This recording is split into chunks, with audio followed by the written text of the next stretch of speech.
Hello everyone, my name is Yanko and welcome to another Scotland review. So guys, today is a review between Scotland and Spain. Of course, as you guys can see by the title and the thumbnail, it was a 2-0 win for the Tartan Army. We have won the opening two games of our group. We are 3 points clear at the top of the qualifying group, with Norway and Georgia to play in June. So of course this is for the Euros in 2024, where we could travel to Germany. We made it to the last Euros, we failed to qualify for the World Cup, but we're on our way to Euro 2024. I'm not saying that we're going, but we're on the road to qualifying. We do have two chances because we did win our nations group, which means that we do get a playoff as well if we do fail to qualify through the group. But what an absolute start. We started off so early on. A fantastic bombing through. The ball comes through. The Spanish the right back slips. Feeds the ball straight to Andy Robertson. Robertson pings the ball across and McTominay is there to give us the lead. Such an early lead. And honestly, it sent us crazy. We love Scott McTominay here in Scotland. He's such a great player for us, and I know he's doing well at Man United as well, and he can be a huge part of Ten Hag's side, but he's such an important part of Steve Clarke's tactic. The way we lined up with a 3-5-1-1, which was very weird, but the way we played, we stopped the Spanish playing football. We caused them a lot of problems, especially with the players that we played. The likes of Lyndon Dykes was causing them a lot of problems. McTominay was causing them problems. McGinn was harassing them the full game. Robertson, Tierney, the list goes on of the players that we had that absolutely terrorised the Spanish side. And they thought they were going to come to Hampden and wipe the floor with us. We all thought that as well. But no, we started off strong. Scott McTominay opened the scoring. We then went away and scored a second as well, with Scott McTominay again. 4 goals in 2 games for the man that turned the English down, as I say in the song. A fantastic play again. Tierney shrugs off his man. He runs. He doesn't slow down or stop. He gets into the box. He pings the ball in, and it finds Scott McTominay to slot it under the keeper to make it 2. And at that point we knew we then had to hold off for an extra 20 or 30 minutes to secure top of the group. But when we did, it was absolutely chaotic in that Scotland end. Absolutely fantastic. Tierney went off injured. Hickey went off injured. We got to see, of course, Nathan Patterson of Everton, and we got to see Liam Cooper of Leeds United came on for those two. A few other changes we made as well. We took off John McGinn. You know, had to rest him.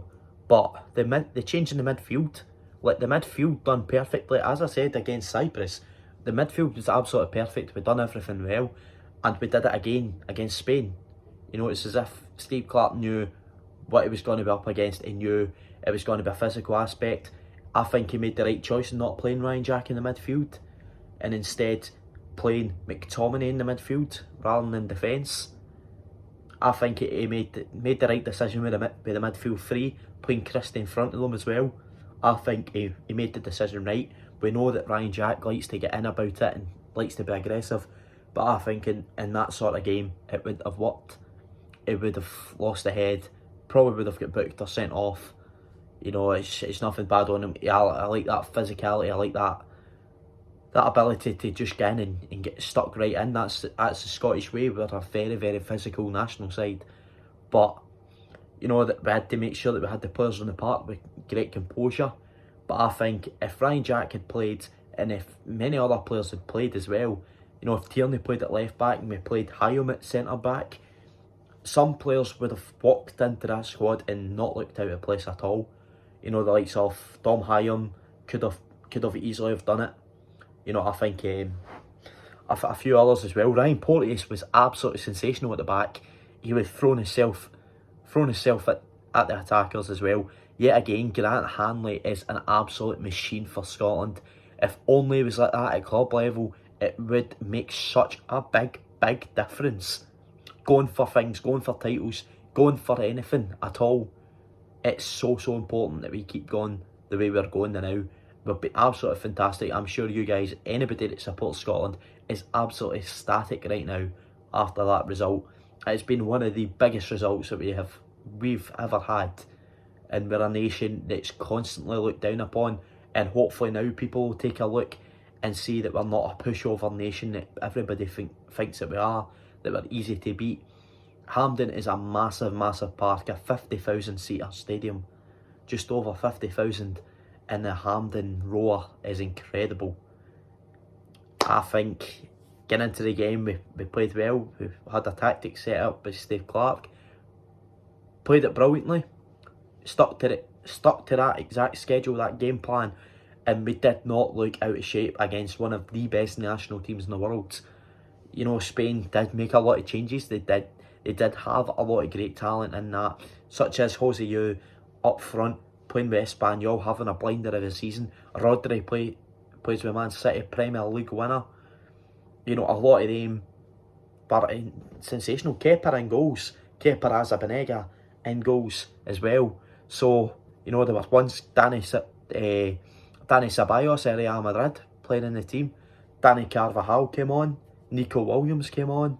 You know, that Spanish side is absolutely incredible with the talent that they've got. Gavi playing as well, one of the best midfielders, one of the best, most technical midfielders seen, alongside Pedri as the next Xavi and Iniesta. Done absolutely nothing in the game against us. We played them out the game. We played Joselu out the game. We stopped any of their attackers. We were throwing ourselves at the ball. It was absolutely fantastic. It's one of the best Scotland performances I have seen in such a long time. Probably one of the best Scotland performances that I've ever seen. I thought we were outstanding from the first minute to the 90th. Outstanding. Could not have been prouder. And now we look towards Norway away, which we could go 8 points clear of Norway if we beat them in June. And when I'm going to Hampden to play Georgia, I am buzzing, to say the least. I've got the 2 Scotland games this year, Georgia and England. Both of them very far apart, but I cannot wait to see. We'll have a vlog, a Scotland vlog. I know a lot of the Celtic and Rangers fans will like it if they do support the national team. But yeah, if you have enjoyed, like, subscribe. I'll see you guys in the next one. Bye. Peace out.